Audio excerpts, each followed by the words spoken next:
Somebody Loves You, Mr. Hatch. Story by Eileen Spinelli.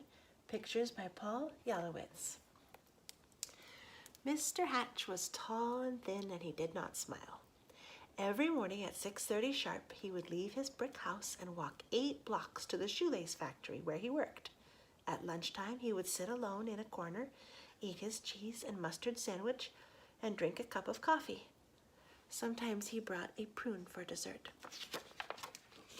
After work, he would make 2 stops: at the newsstand to get the paper, and at the grocery store to buy a fresh turkey wing for his supper. After supper, he read the paper, took a shower, and went to bed early. He keeps to himself. That's what everyone said about Mr. Hatch. One Saturday, when Mr. Hatch stepped onto the porch with his dustpan and broom, he got a surprise: a package wrapped in brown paper. He had never spoken to the postman before. "Thank you, Mr. Goober," he said. Mr. Goober smiled. "You're welcome. I always enjoy delivering packages." Mr. Hatch tore off the brown paper. Inside was a white box, which he opened to find another box. This one was heart-shaped, all satiny red with a pink bow on top. It was filled with candy. Something fluttered to the porch floor. It was a little white card. He picked it up. It said, "Somebody loves you." Only then did he remember that this was Valentine's Day. Mr. Hatch wondered and wondered. Now, who would send this to me?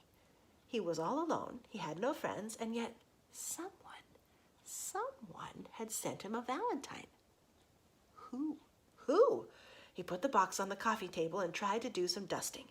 But every time he left the room, he had to keep peeking to see if the box was still there. He dusted and dusted, and the dust cloth seemed to whisper, "Somebody loves you, somebody loves you." At last, he flung the dust cloth away and exclaimed, "Why, I've got a secret admirer!" And then he did something he had never done before. He laughed.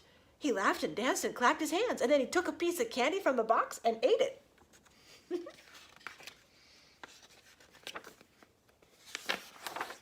Mr. Hatch changed his shirt and found some old aftershave in the bottom drawer. He splashed it on his face. He picked out a yellow tie with blue polka dots on it and put it on. And then he went for a walk. Maybe, he thought, I will meet the person who sent me the candy. Of course, no one had ever seen Mr. Hatch wearing a tie or smelling of aftershave or smiling, so he got a lot of attention. Mrs. Weed tripped over her dog. Mr. Dunwoody nearly fell off his ladder, and little Tina Finn spilled all the toys out of her wagon. Mr. Hatch waved hello to all of them. On Monday, it was back to work. At lunchtime, Mr. Hatch sat in the middle of the cafeteria. He spoke to everyone and passed out the chocolates from his heart box. On the way home, as usual, he stopped at the newsstand. Mr. Smith handed him the usual newspaper. "I think I'll have a pack of mints," said Mr. Hatch, not as usual. Mr. Smith was shocked. "Was that you speaking, Mr. Hatch?" "Indeed it was," said Mr. Hatch.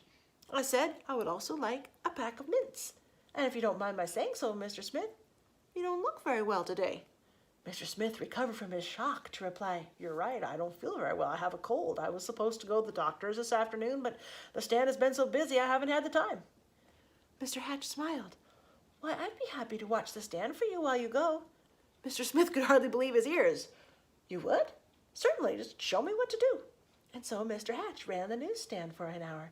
He wondered if any of the women who stopped to buy a paper or a magazine or a candy bar had sent him the mysterious valentine. When Mr. Smith returned, Mr. Hatch made his usual stop at the grocery store. "I'm a little tired of turkey wings," he told Mr. Todd. "I think I'll have a nice fresh slice of ham." Mr. Todd weighed the meat and wrapped it. "You look worried," said Mr. Hatch. "I am," said Mr. Todd. "My little girl is late. She hasn't come home from school yet, and I can't leave the store to look for her until my wife arrives." "Goodness, why didn't you say so?" said Mr. Hatch. "I'll go and look for her." And so he walked to school and found little Melanie Todd by the swings and brought her home. Thank you, said the grocer. "Any time," said Mr. Hatch. After supper, Mr. Hatch did not bother to read the newspaper. He decided to bake brownies instead. It would be nice to have brownies to share the next day with the people at the shoelace factory. As he baked, the smell of warm chocolate brownies floated through the neighborhood.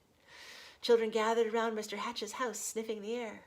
Well, I suppose the factory can wait, Mr. Hatch said as he looked out the window, and he brought out 2 platefuls. Now, what are brownies without lemonade, he said, and he stirred up a nice cold pitcher. When the parents came to gather their children, they had some brownies, too. It turned out to be a picnic in Mr. Hatch's backyard. He dusted off an old harmonica and played songs he remembered from his boyhood. Everybody danced. And so the days and weeks went by. When Mr. Hatch wasn't smiling, he was laughing. And when he wasn't laughing, he was helping someone. And when he wasn't helping someone, he was having a party in his yard or on his porch.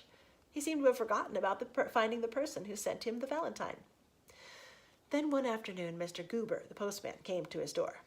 His face was very serious. "Come in, Mr. Goober," said Mr. Hatch. "You look upset." "I am upset," he said. "I made a mistake some time ago. My supervisor's very angry with me. Do you... "Yes, Mr. Goober, what is it?" "Do you recall the package I delivered to you on Valentine's Day, I think it was?" "Yes, I believe so," said Mr. Hatch, beginning to feel a little uneasy. "I don't suppose you still have it?" asked Mr. Goober, sadly. "As a matter of fact," said Mr. Hatch, "I still have the box. The candy is gone, though. Why do you ask?" The postman took a deep breath.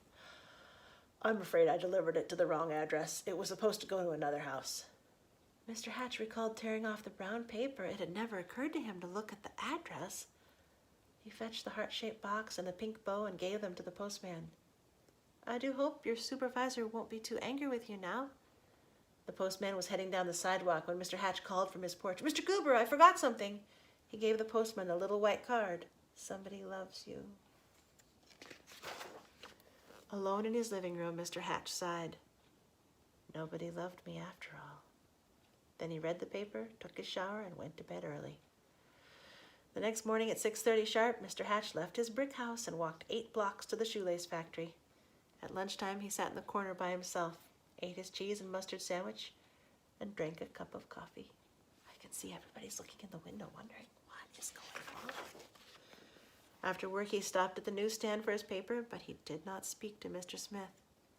And when he ordered his turkey wing from Mr. Todd, he did not smile. Nor did he pat little Melanie Todd on the head, or bake brownies, or have picnics or parties, or play his old harmonica anymore. Everyone whispered, "What is wrong with Mr. Hatch?" Mr. Goober, the postman, told them. "We love Mr. Hatch," insisted Mr. and Mrs. Dunwoody.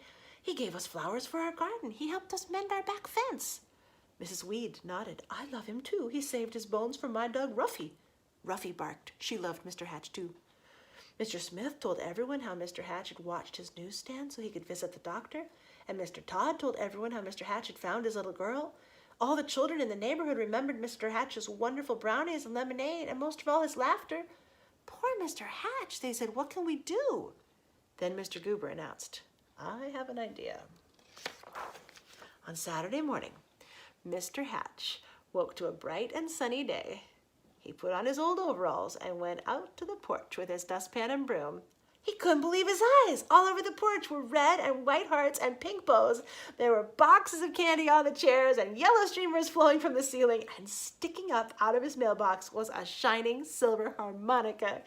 The front yard was filled with people, happy, smiling people. They were holding up a huge sign with hand-painted letters. It said, "Everybody loves Mr. Hatch." Mr. Hatch dabbed a tear with his handkerchief. "I do believe," he sniffed, "somebody loves me after all." And then he smiled, and then he laughed, and then he hurried down to be with his friends. And that is Somebody Loves You, Mr. Hatch.